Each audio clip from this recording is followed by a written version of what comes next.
Olá, participantes do curso. Que prazer continuar estudando com vocês as profecias. Por favor, eu peço a vocês que marquem a mãozinha, sabe? Assim ou assim. Eu não sabia que era tão importante marcar, porque aí a plataforma digital vai considerar o curso importante conforme as marcações de dedo e vai deixar de modo que outras pessoas possam acessar o curso. E é importante também deixar um comentário no final, qualquer coisa, para a gente, já que a gente não pode interagir nesse tipo de plataforma. Então, vocês podem dizer, por exemplo, estou orando por você, e eu preciso muito das orações. Ou então, eu compartilhei vídeo com amigos, parentes, ou eu sugiro uma mudança aqui, ou tenho uma dúvida ali, e eu gostaria que vocês me informassem se vocês estão conseguindo acompanhar o curso na Bíblia de vocês ou não, para eu poder ir colocando as coisas nas aulas conforme as respostas que eu recebo de vocês. Tá bom? Obrigada, então. Gente, quando eu estava preparando a aula hoje, eu me lembrei de uma coisa. Esse mês é o mês em que os canais todos oferecem filmes de terror, por causa do terrível Halloween do fim do mês. Eu odeio filme de terror, não assisto. Agora, a aula de hoje será um filme de terror sem suspense. Por que é sem suspense? Porque Deus já avisou o que vai acontecer. Então, como nós estamos estudando o que vai acontecer, já sabemos tudo, o itinerário todo. Agora, quem não estudou as profecias, não conhece, não leu, ninguém explicou, vai ser terror e surpresa sem fim. Mas aleluia, com Jesus somos vencedores. Para nós não vai ser filme de terror, vai ser um cântico de glória. Aleluia. Nós temos aqui que o período que vamos estudar hoje, a última aula sobre Daniel, não é Daniel não, Israel nas profecias, nós temos aqui que este período dos 7 anos de tribulação equivale à última semana de Daniel que estudamos na aula passada, lembra? Quem quiser depois rever a última semana e vai entender melhor.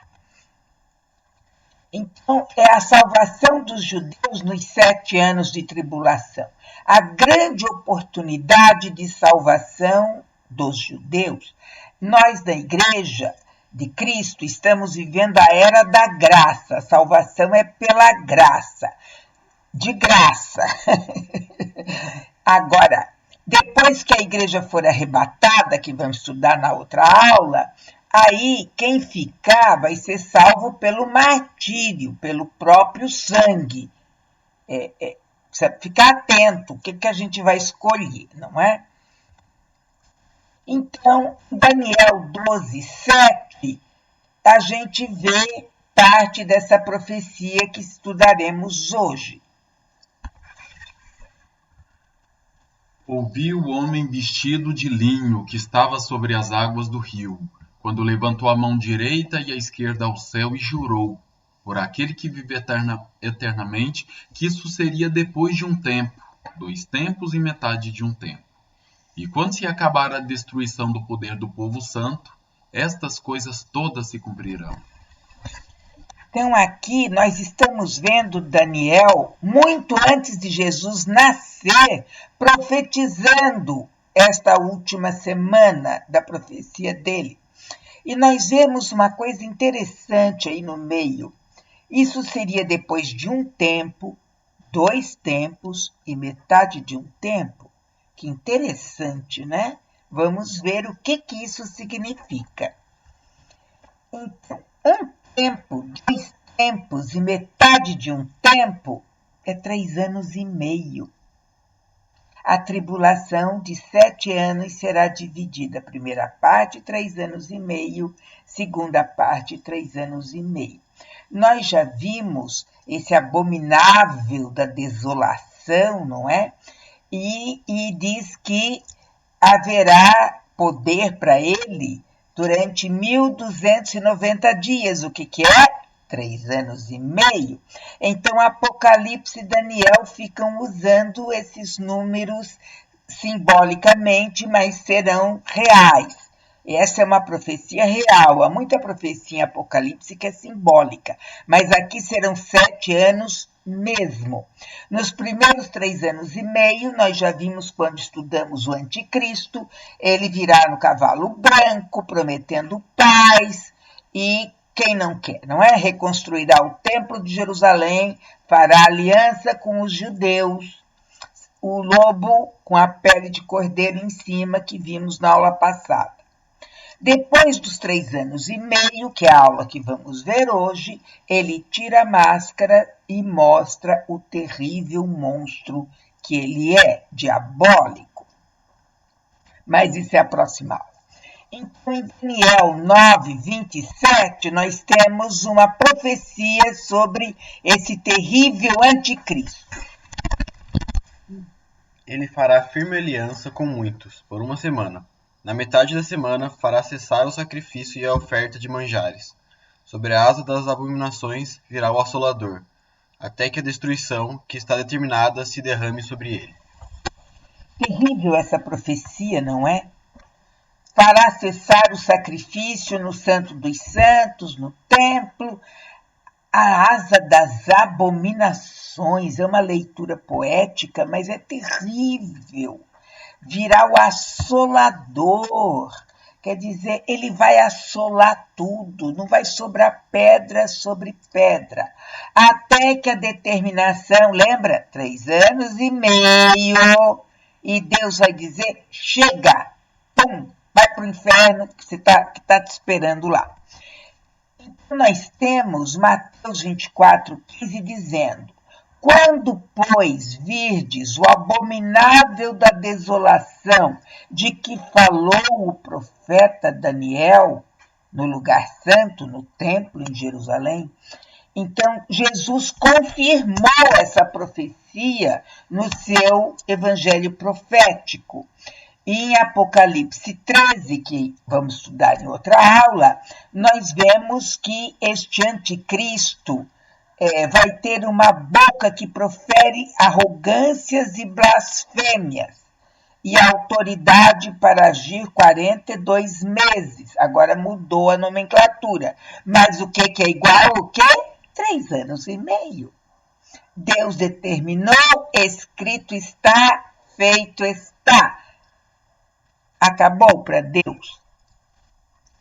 Aí fala de Jerusalém, a cidade da paz. No tempo de Abraão, chamava-se Salém. Melquisedeque era rei de Salém e sacerdote do Altíssimo. Daí que nós falamos Shalom, paz. E nós vamos ver o paradoxo. Tem muito paradoxo na Bíblia. O que é um paradoxo? Gente, isso tem em qualquer língua, não é invenção do português, como muitos se queixam, não. O paradoxo é uma maneira inteligente de escrever. São 2 ideias contrárias, unidas por uma terceira que é aparentemente contraditória, mas é a grande verdade a ser ensinada. Então, Jesus disse, é morrendo que se vive. Gente, ao contrário, não faz sentido. Como eu morrer me faz viver? Mas é nessa contradição, nessa oposição de ideias, que eu tenho paradoxo. Se eu quiser a vida eterna, eu tenho que morrer. E depois é dando que se recebe. Na matemática de Deus, quanto mais eu der, mais eu recebo. Percebe? Então, o avarento que segura o seu dinheiro não está com nada. não vai multiplicar a riqueza dele, porque quanto mais a pessoa dá, mais ela ganha de Deus. É um paradoxo, não é? Nós temos no Salmo 122 uma oração, uma ordem propriamente dito, né? Orai pela paz de Jerusalém. No Salmo 122:7 fala: reine a paz dentre os teus muros, ó Jerusalém. No versículo 8 fala: por amor dos meus irmãos e dos meus amigos eu peço, haja paz em ti, ó Jerusalém. Mas eles não têm paz. Então vamos ver a promessa de Deus para Israel em Isaías 57. Porque assim diz o alto, o sublime que habita a eternidade, o qual tem o nome de santo. Habito no alto e santo lugar, mas habito também com o contrito e abatido de espírito, para vivificar o espírito dos abatidos e vivificar o coração dos contritos. Pois não contenderei para sempre, nem me indignarei continuamente, porque do contrário o espírito definharia diante de mim, e o fôlego da vida que eu criei. Por causa da indignidade da sua cobiça, eu me indignei e feri o povo. Escondi a face e indignei-me, mas rebelde seguiu ele o caminho da sua escolha. Tenho visto os seus caminhos e o sararei. Também o guiarei e lhe tornarei a dar consolação, a saber, aos que dele choram. Como fruto dos seus lábios criei a paz. Paz para os que estão longe e para os que estão perto, diz o Senhor, e eu sararei. Mas os perversos são como o mar agitado, que não se pode aquietar, cujas águas lançam de si lama e lodo. Para os perversos, diz o meu Deus, não há paz. Então a gente vê toda a profecia para Israel resumida aí. Castigo pela desobediência, espalhados, e depois o retorno, o perdão, a restauração e a paz, finalmente a paz. Então, nós temos aí uma cena em Gênesis 16, quando Agar é expulsa para o deserto e o anjo promete a Agar que ela terá um filho chamado Ismael e que ele será o pai de uma numerosa nação. E é interessante essa profecia aqui, que ele é pai dos árabes, né? Olha o final da profecia. Ele será entre os homens como um jumento selvagem.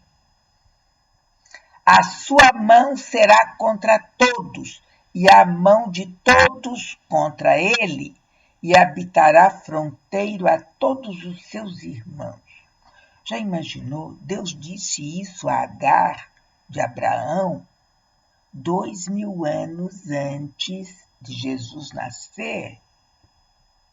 E mais 2000 anos até os dias atuais. E os árabes estão sempre brigando com os judeus. Sempre. Então é como um jumento selvagem que escoiceia, não gosta do seu destino e vai viver brigando.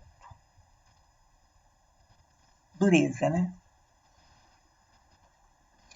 Aí nós temos aqui que só Jesus é a nossa paz. Só Jesus. A gente não pode se iludir com ninguém dizendo eu vou trazer paz, eu vou fazer paz. Isso é ilusão, é falso profeta.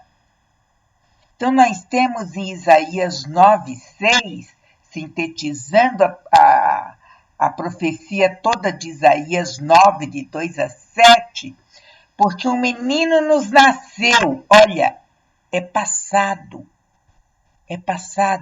E lembra, Isaías profetizou 750 antes de Jesus. É muito tempo. Um menino nasceu para nós. Um filho se nos deu. Foi dado para nós de presente esse Filho de Deus. O governo está sobre os seus ombros, é um eterno, está eternamente sobre seus ombros. E o seu nome será Maravilhoso Conselheiro, Deus Forte, Pai da Eternidade e Príncipe da Paz. E os judeus rejeitaram essa paz, então foi oferecida ao mundo inteiro essa paz, que é Jesus. Então nós temos aqui coisas que já aconteceram no passado. Jesus nasceu e já era passado para Deus no tempo de Neemias. Depois temos o presente eterno, porque Jesus é Deus. Então o governo está sobre seus ombros. E nós temos o futuro, que vai acontecer imediatamente após a grande tribulação. Maravilhoso Conselheiro, Deus Forte, Pai da Eternidade e Príncipe da Paz. Ninguém mais tem paz. João escreve as últimas palavras de Jesus, prometendo paz em meio às tribulações e angústias. E olha, quem se queixa dos dias de hoje é porque não estudou a época do Império Romano em que eles estavam. O Império Romano massacrava, não tinha perdão. E Jesus disse na última ceia, sabendo que ia ser morto, eu vos deixo a paz. É um presente, está lá no fruto do Espírito, é um presente a paz de Deus. A minha paz eu vos dou, presente eterno, está dada. Não dou essa paz como o mundo dá. O mundo promete paz, mas é um tempinho minúsculo de paz. Faz um acordo de paz, assina e dali a pouco ele está quebrado. Aí ele diz, não fiquem preocupados, não tenham medo, não tenham medo. E depois ele diz, estas coisas vos tenho dito para que tenhais paz em mim. No mundo vai ter muita aflição, vai ter muito problema, vai ter muita angústia, mas tem de bom ânimo é coragem. Eu venci o mundo e dou a vitória para vocês de presente. Que maravilha! E daí Paulo continua em Romanos, que nós somos justificados, ou seja, nós somos declarados justos perante Deus Pai por causa da fé. Nós temos paz com Deus por meio de nosso Senhor Jesus Cristo, a fé no sangue de Cristo, porque foi por intermédio dele, Jesus Cristo, que nós ganhamos acesso pela fé à graça do perdão do céu. Nós temos que estar firmes nessa graça. E nós temos que nos gloriar, cantar muito aleluia, porque nós temos certeza desta graça. Que tristeza! Quando foi para que Pilatos, que não queria ordenar a sentença de morte para Jesus, e naquela época podia oferecer libertar alguém por ocasião da Páscoa. Hoje em dia no Brasil liberta-se todo mundo em qualquer ocasião. Até quem matou a mãe é libertado no Dia das Mães. É algo assim que não faz sentido. Mas eles podiam libertar um prisioneiro no dia da Páscoa. E ele propõe, quem que vocês querem? Barrabás, um malfeitor, alguém que mata os outros, ou Jesus, que fez tantos milagres e tanta coisa boa no meio de vocês. E o povo preferiu Barrabás. E o povo disse, caia sobre nós o sangue de Jesus Cristo e sobre os nossos filhos. Eles chamaram a maldição para si. Mas essa maldição não justificou os cristãos que perseguiram os judeus baseados nisso. Que direito temos nós? Gente, quem pregou Jesus na cruz não foram só os judeus, foram nós também, fomos nós também. Porque todos pecamos e nos nossos pecados nós martelamos o prego na cruz. O sangue foi derramado para os judeus que se convertessem e para nós, para o mundo inteiro. Então, não vamos culpar só os judeus, porque nós temos culpa. Ele carregou na cruz o meu pecado. Eu ajudei a pregar o prego. Então, cuidado ao julgar os outros e judiar dos judeus ou de outros, achando que eles pregaram Jesus na cruz. Até hoje, as pessoas escolhem Barrabás, sabia? Elas escolhem amigos falsos, amigos de bebedeira, de rodada de bar, de festas. Elas escolhem mal o cônjuge. Quanto rapaz e quanta moça escolhe o outro porque é bonito, porque tem dinheiro. Péssima escolha basear na beleza física e no dinheiro com quem a gente vai passar a vida. Depois vem o arrependimento. Quantas pessoas escolhem igrejas que é só festa, festa, festa? Não tem a leitura da Bíblia. É uma escolha ruim. Quanta gente escolhe governantes porque prometeu asfaltar minha rua ou qualquer coisa, prometeu um emprego para o meu cunhado, sei lá. Péssimas escolhas. E Jesus declarou no Sermão do Monte: ninguém pode servir a dois senhores. Não dá para servir a Deus e as riquezas, e riquezas é o Deus Mamon. Cuidado, não dá para servir os dois, não. A última semana de Daniel se inicia com a retomada do tratamento de Deus com Israel, conforme a gente viu profecias aí durante 3 aulas. O propósito da tribulação dos últimos 7 anos é converter uma multidão de judeus. E isso vai concluir todas as profecias e promessas que Deus fez para Israel. Será a conclusão final de 4.000 anos de profecias. Vai se fechar aí. Então vamos ler Daniel 9:24. 70 semanas estão determinadas sobre o teu povo e sobre a tua santa cidade, para fazer cessar a transgressão, para dar fim aos pecados, para expiar a iniquidade, para trazer a justiça eterna, para selar a visão e a profecia e para ungir o Santo dos Santos. Nós estudamos bem essa profecia na aula passada, não é?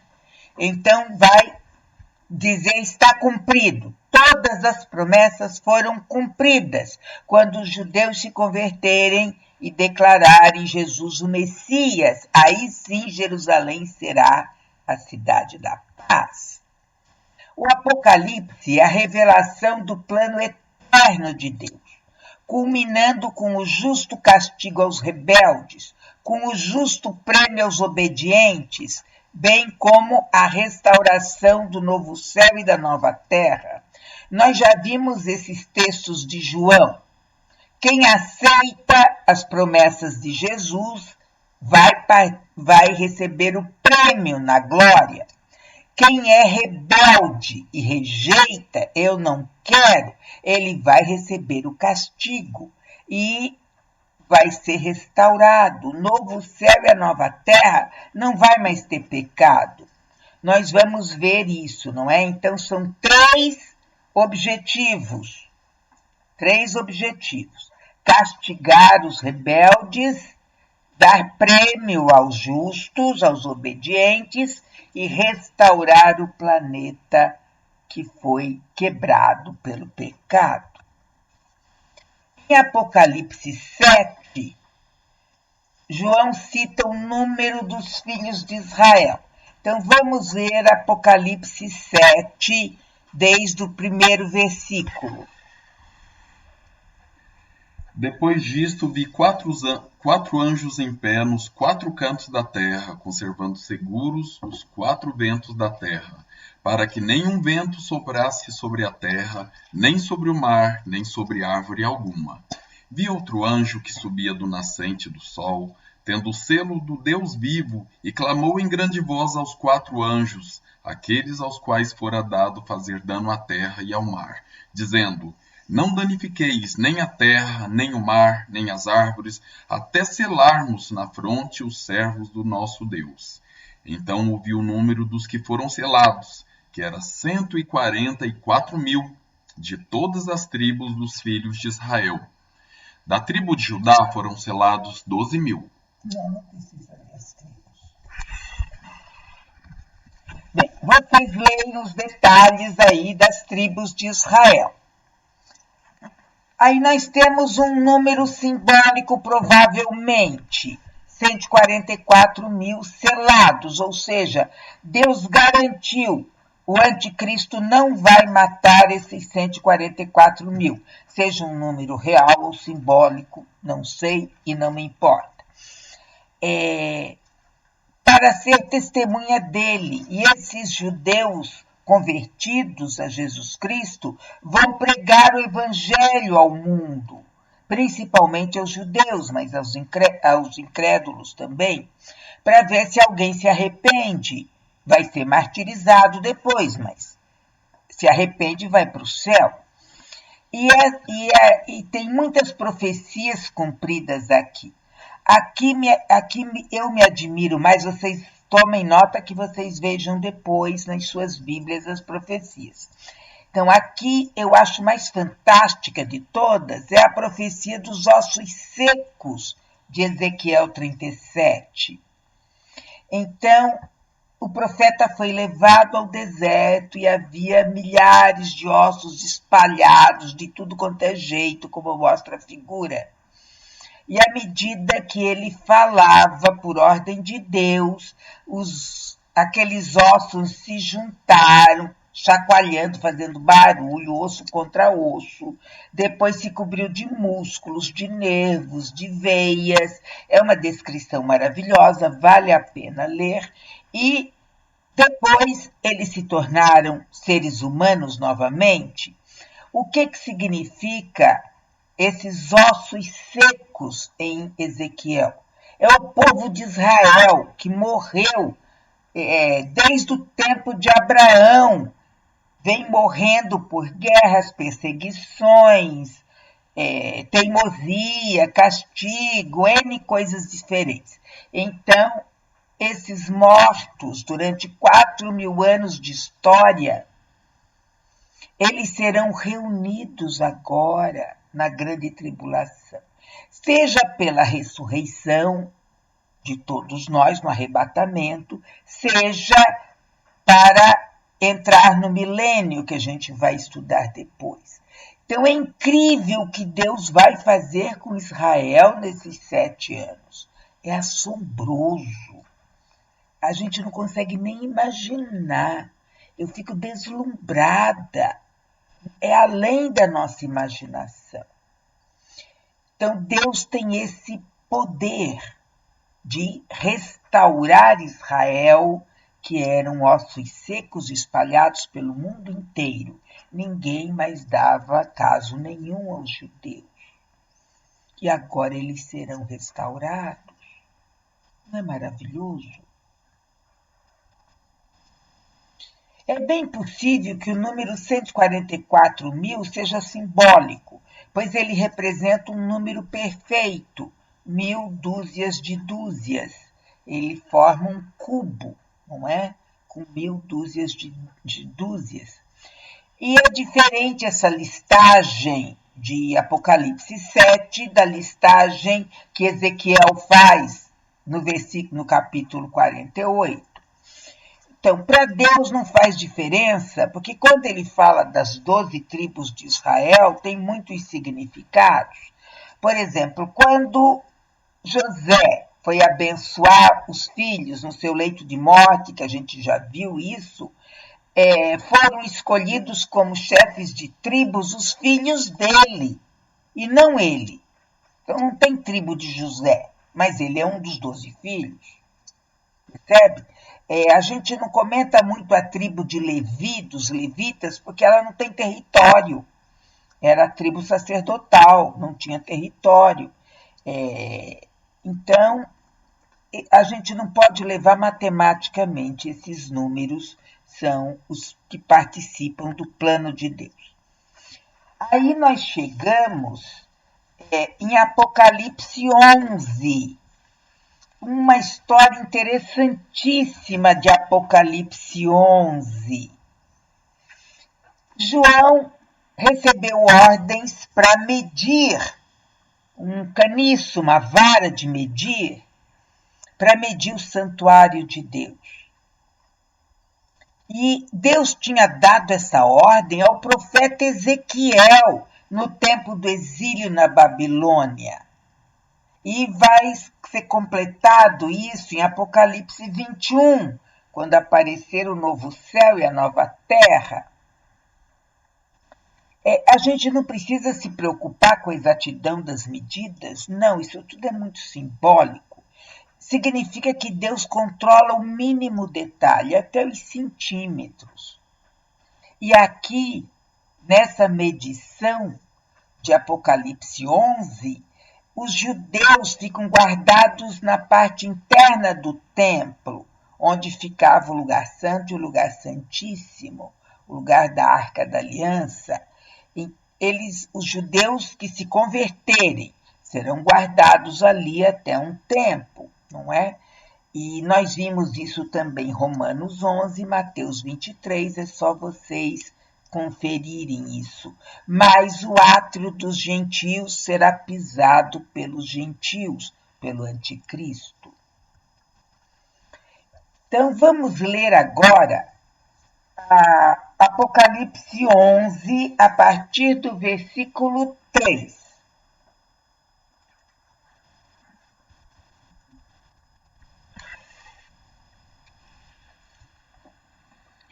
Darei as minhas 2 testemunhas que profetizem por 1260 dias, vestidos de pano de saco.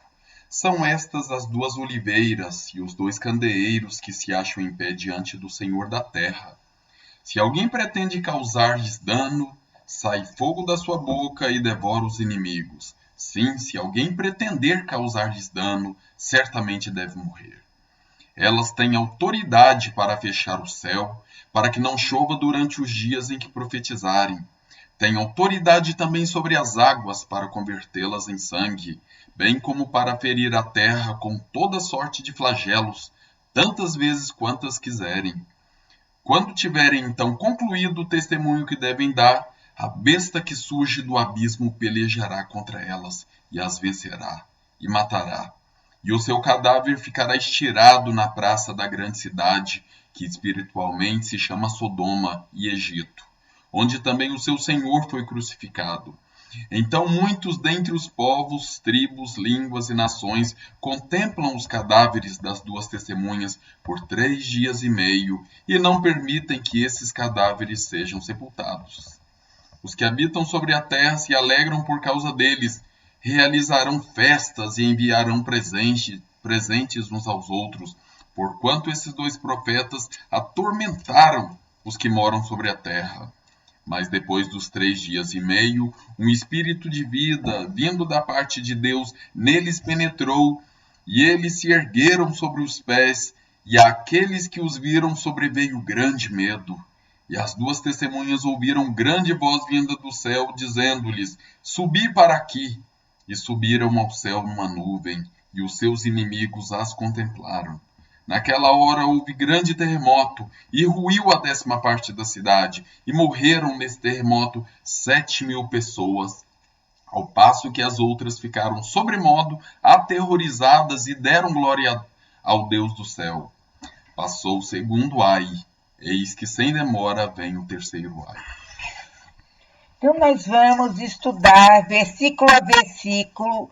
Deixem a Bíblia aberta, por favor, para entenderem bem a importância dessas duas testemunhas, não é? Então, no versículo 1, recebeu a ordem de medir o santuário, que nós já vimos. No versículo 2, a parte exterior do santuário, que lá em Jerusalém era o pátio dos gentios, dos que não eram judeus, eles não podiam entrar na parte interna do templo, não é? Então, foi dada aos gentios essa parte externa. E o anticristo calcou aos pés, matou e matou os que não estavam dentro do santuário protegidos. E as duas testemunhas, olhem lá, 1.260 dias, a gente já viu tudo isso, não é? Que é sempre a mesma conta, 3 anos e meio. E é interessante o simbolismo que Deus dá no versículo 4. Assim, o vestidas de pano de saco é de arrependimento. Elas vão pregar arrependimento. É como João Batista que dizia: arrependei-vos, porque está próximo o reino de Deus. E vociferava contra os pecadores: vocês vão para o inferno, vocês têm que se arrepender, não é? E elas vão ter um testemunho mais ou menos parecido, por isso que estão com panos de saco. Nós vemos outras ocasiões em que são usados panos de saco, conforme referente aí. Há muita discussão como quem serão essas duas testemunhas, porque a Bíblia diz que um ser humano só morre uma vez. Então, quem é que não morreu no Antigo Testamento? 2 pessoas não morreram. Enoque, em Gênesis, que Deus levou com ele, e Elias, que Deus arrebatou no carro de fogo. Então, há estudiosos que dizem que serão esses 2. Quem é que sabe? Então, eles apontam que seria Moisés, porque Moisés transformou água em sangue, como está em Êxodo 7. Eles dizem também que poderia ser Elias, porque Elias invocou fogo do céu e matou um monte de gente que queria matá-lo, invocando o fogo do céu, como essas duas testemunhas farão. E Elias também previu uma terrível seca com 3 anos e meio de duração. Coincidência, né? Para Deus não tem coincidência. Elias, lá em 1 Reis 17, pediu 3 anos e meio de seca. Ele sofreu também os 3 anos e meio de seca. E todo mundo sofreu igual. 3 anos e meio de seca. Já imaginaram? A gente agora, com 3 meses de seca, está implorando a Deus que chova. As represas estão vazias. Então, muita gente diz: vai ser Elias, pediu fogo do céu, pediu seca de 3 anos e meio. Só Deus sabe. E aquilo que só Deus sabe, eu não aposto, nem lá, nem cá. Só estou dizendo o que os teólogos pensam. No versículo 4, nós temos aqui o simbolismo de Israel em 2 oliveiras e 2 candeeiros. Os 2 são símbolos de Israel. A gente vê isso em Romanos 11, em Zacarias, o capítulo 4 inteiro se refere a isso. E o Salmo 128 também. E nós temos que o azeite, nós vimos muito essas oliveiras na aula passada, que vimos que a igreja foi enxertada na oliveira e que Israel vai ser reenxertado na oliveira com a conversão. Já vimos bem oliveira na aula passada. E depois o óleo da unção, o azeite das lâmpadas do candelabro que ficava eternamente aceso entre o santo e o lugar santíssimo, era o azeite das oliveiras. As lâmpadas nas casas em Israel eram lamparinas com azeite de oliveira. E o azeite de oliveira é usado em muitos cerimoniais, como a gente vê nos textos que estão citados aí. Então, era usado como óleo de unção para reis, sacerdotes e profetas. E lembra que a gente viu que Cristo, o ungido, o único, representaria rei, sacerdote e profeta, as 3 funções, e nunca mais ninguém seria ungido com óleo. Então, nós vamos ver aqui o Salmo 133, que é maravilhoso a esse respeito.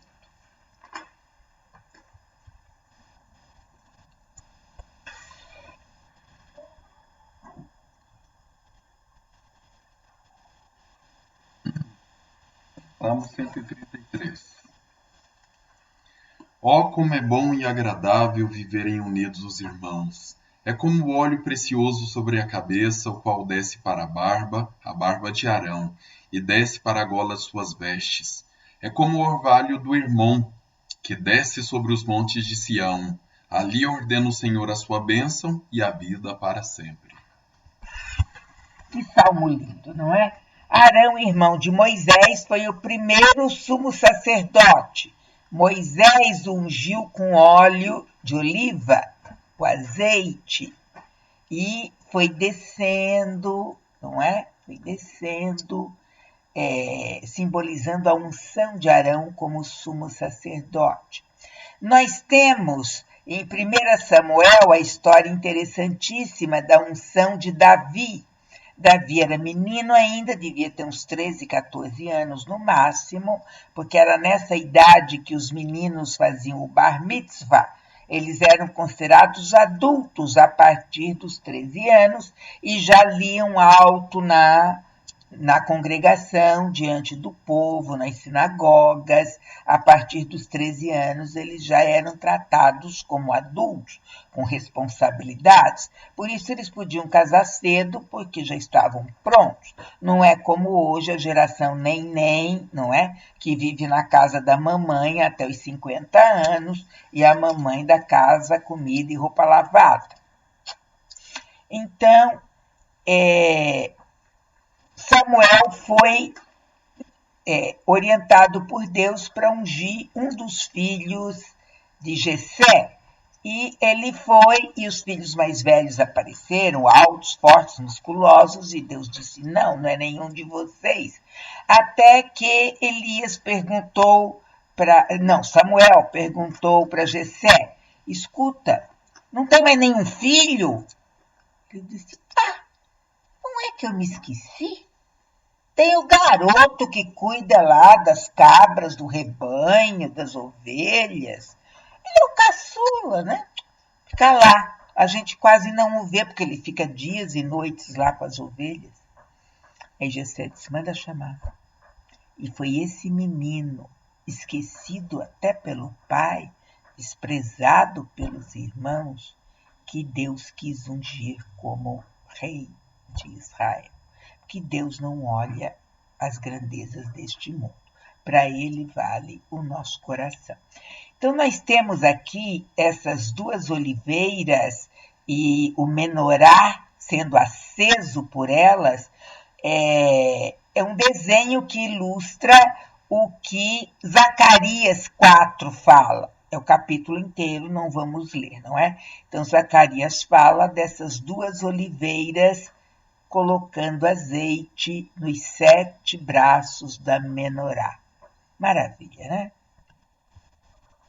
Depois, no versículo 7, nós vemos a besta que surge do abismo, mas nós vamos estudá-la na aula do anticristo. E abismo significa reino das trevas, o reino de Satanás. Nós vamos estudar depois sobre o inferno e uma das principais maneiras que Jesus se refere ao inferno é abismo, morada de Satanás. Então, a besta vai surgir da terra, né, vem do inferno para a terra e vai transformar a terra no inferno. Fiz um trocadilho aí, não é? E não haverá mais oportunidade de arrependimento. Nós vemos isso nos versos seguintes. Mas eu quero continuar lendo na Bíblia esse texto de Apocalipse 11 das duas testemunhas. Então, nós vemos no versículo 7, quando elas concluírem o testemunho determinado por Deus durante 3 anos e meio, elas vão ser mortas pelo anticristo. Deus vai permitir, elas já cumpriram o trabalho delas. E o seu cadáver vai ficar na praça da grande cidade. Que cidade é esta? A gente identifica a cidade pelo fim do versículo 8, onde também o seu Senhor foi crucificado. Onde é que Jesus, o Senhor, foi crucificado? Em Jerusalém. Então, esta grande cidade é Jerusalém. Não pode surgir dúvida a respeito. João a identifica aqui. Mas essa grande cidade, espiritualmente, se chama Sodoma. Gente, isso é importantíssimo. Importantíssimo. Vamos ver o que era Sodoma. A cidade de Sodoma era uma cidade muito rica, Sodoma e Gomorra, cidades riquíssimas, ficavam na planície do Rio Jordão. Mas era um lugar de promiscuidade, mistura sexual de todo mundo com todo mundo. Igual hoje em dia, não sei não. Era um lugar de luxúrias, todo mundo só pensava em sexo, em festas, em orgias. Era um sexo desenfreado, todo mundo com todo mundo. Sabe, hoje em dia, quando tem uma festa de adolescentes e jovens nas faculdades, eles bebem, eles se drogam, e é um troca-troca de gente. Aí, se uma moça fica grávida, uma adolescente, não tem a menor ideia de quem é o pai. Não tem. A farra foi tão grande, estava todo mundo louco a tal ponto de drogas e bebidas, não tem a menor ideia de quem é o pai. E o homossexualismo, que está na moda hoje em dia. Está na moda. Cuidado, é uma moda satânica. O homossexualismo não é invenção nova. Sempre existiu. Por isso que a gente vê a história de Sodoma e Gomorra. Sempre existiu. Havia na Grécia Antiga homossexuais. Havia homossexuais na Roma Antiga. E por aí vai. O Império Otomano, então, era cheio. Os árabes eram engraçados, eles proíbem o homossexualismo, mas eles tinham seus garotos de programa. Não é para entender, não é? O diabo cega as pessoas. A gente tem que entender o quanto Deus abomina o homossexualismo na destruição de Sodoma e Gomorra. Essa história está em Gênesis 18, 20 e 19, de 1 a 29. Não vamos ler. Leiam nas suas Bíblias, por favor, para entenderem. Então, Deus mandou 2 anjos em forma de seres humanos, de homens bonitos, para avisarem Ló, sobrinho de Abraão, sobre a destruição da cidade. E imaginem, os homens todos da cidade quase derrubaram a casa de Ló, e está escrito lá em Gênesis, para abusar dos 2 homens, porque eles eram bonitos, eles eram novos na cidade. E Deus não admitiu, então a cidade já estava condenada. Aí os anjos apressaram Ló e as filhas, vamos embora, vamos embora, vamos embora, porque Deus vai mandar chuva de fogo e enxofre. Nós vemos o enxofre na fumaça aí, e nós vemos as pedras pegando fogo, porque serão pedras enormes pegando fogo, caindo sobre a cidade. E a destruição foi tão grande que se transformou no Mar Morto. O Mar Morto é um símbolo concreto no planeta Terra do quanto Deus odeia o homossexualismo. Aí muita gente diz, mas e o adultério também não é pecado? É. A diferença para Deus é que o adultério é feito de modo humano. Deus deu instintos para o ser humano, instintos para ter filhos. Então, o homem se apaixona pela mulher, a mulher pelo homem para gerarem filhos. Como está dentro da natureza criada por Deus, de homem com mulher, é pecado, sim. Mas a gravidade do homossexualismo é a gravidade da rebeldia. Eu não quero ser nem homem, nem mulher. Qualquer outra coisa serve. Nem homem, nem mulher. Eu posso escolher qualquer outra coisa. Gente, isso é rebeldia máxima contra aquilo que Deus criou. Por isso é que Deus abomina tanto. E deixou o Mar Morto. O Mar Morto é o único lugar no planeta Terra onde não tem um micróbio, uma lesma, nada. Os pássaros não voam em cima, não há vida ao redor, não há peixes. O Rio Jordão, que tem muito peixe, deságua no Mar Morto e vira sal, tudo vira sal. Então Deus deixou o aviso no planeta Terra. Vamos ler 1 Coríntios 6, 9 e 10, porque tem gente que diz que no Novo Testamento não é assim. Então, vamos atestar em 1 Coríntios 6, 9 e 10, o quanto continua sendo assim, a abominação de Deus para com os homossexuais.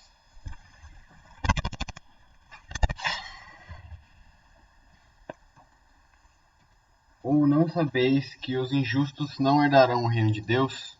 Não vos enganeis, nem impuros, nem idólatras, nem adúlteros, nem efeminados, nem sodomitas, nem ladrões, nem avarentos, nem bêbados, nem maldizentes, nem roubadores herdarão o reino de Deus. Está bem claro, né? Nós chamamos sodomia o pecado do homossexualismo, adivinha por quê? Adivinha por quê? Por causa de Sodoma. Então não adianta justificar o pecado. Deus abomina e pronto, está condenado ao inferno, a não ser que se arrependa. Então, ele está dizendo que essa cidade vai sofrer muito para ser libertada desses problemas que a transformam espiritualmente em Sodoma. E fala também do Egito, que essa cidade espiritualmente também é o Egito. O Egito na Bíblia significa um mundo idólatra, preso às riquezas, ao luxo deste mundo, às ciências ocultas deste mundo. Então, também vai ser destruída. E aí está depois a destruição de Jerusalém até a sua reconstrução. E o mundo inteiro verá os cadáveres por 3 dias e meio, jogados na praça do Muro das Lamentações, que é uma praça enorme. Olha, o mundo inteiro verá, hoje em dia é muito fácil, né? Vocês estão me vendo? Eu sei de gente até nos Estados Unidos que está me vendo. Então, não faz diferença. Com a internet e as outras tecnologias de hoje, o mundo inteiro pode ver esses cadáveres. Mas o interessante é que eles vão fazer festa. O carnaval. Vamos ver lá o versículo, não é? O versículo 10. Os que habitam sobre a terra se alegram pela morte deles, realizarão festas, darão presentes um ao outro, é um Natal, uma festa de carnaval. Por quê? Porque eles incomodavam. Eu sei que eu também incomodo muita gente, porque eu aviso essas profecias. E as pessoas hoje em dia querem, eu quero paz, eu quero curtir a festa em paz, eu quero curtir a juventude em paz, eu quero curtir meu dinheiro em paz. Não quer que ninguém avise de que haverá um julgamento, e elas avisaram. Então o mundo inteiro odiava essas profecias que eram como que um espelho dos seus pecados e da sua condenação, caso não se arrependessem. Mas, versículo 11, 3 dias e meio que elas ficaram lá na praça, não é? Um espírito de vida vindo da parte de Deus, igual os ossos secos, igual Deus em Gênesis, neles penetrou e eles se ergueram, eles ressuscitaram. E o mundo inteiro assistiu à ressurreição desses dois. E eles foram levados para o céu. Aí as pessoas ficaram com medo, mas não se arrependeram. Aí dizem, como dizem hoje, que Deus terrível, que Deus terrível. Gente, Deus dá escolha. Você planta o que você colhe. Aí nós temos no versículo 13 um grande terremoto. Gente, os terremotos de Apocalipse são gigantescos, são terremotos como nunca vistos antes. Eu coloquei aqui um desenho, um quadro que foi feito na Europa depois do grande incêndio de Lisboa. Muitas pessoas na época acharam que já era o fim do mundo, que era este terremoto de Apocalipse 11. Houve terremoto com fogo e maremoto. Então vocês veem os prédios da cidade vindo abaixo, o fogo consumindo os prédios, as pessoas tentando fugir em barcos, mas o maremoto era muito grande, chocava navio com navio e todos iam a pique. Morreu tanta gente nesse terremoto, foi uma tragédia tão imensa que a Europa se mobilizou para ajudar os portugueses a reconstruírem a sua capital. E todo mundo falava, Jesus está voltando, é o fim do mundo. Mas os outros sinais não havia, não é? Só esse daí. Então houve um grande terremoto. E neste terremoto, só em Jerusalém, morreram 7.000 pessoas. Só em Jerusalém. Fora o resto. As pessoas ficaram aterrorizadas, como vamos ver em outras aulas. Mas não se converteram. Reclamaram de Deus, xingaram Deus, mas não glorificaram a Deus. Este foi o segundo ai. Foi o segundo ai. Então, nós encerramos aqui a aula de hoje. Nossa, passei da hora de novo, não é? São tantas profecias. Mas não se preocupem. Todos os que estão lavados no sangue do Cordeiro estarão no céu. Na festa no céu, enquanto essa tragédia se desenrola aqui na Terra. Até a próxima aula, com a graça de Deus.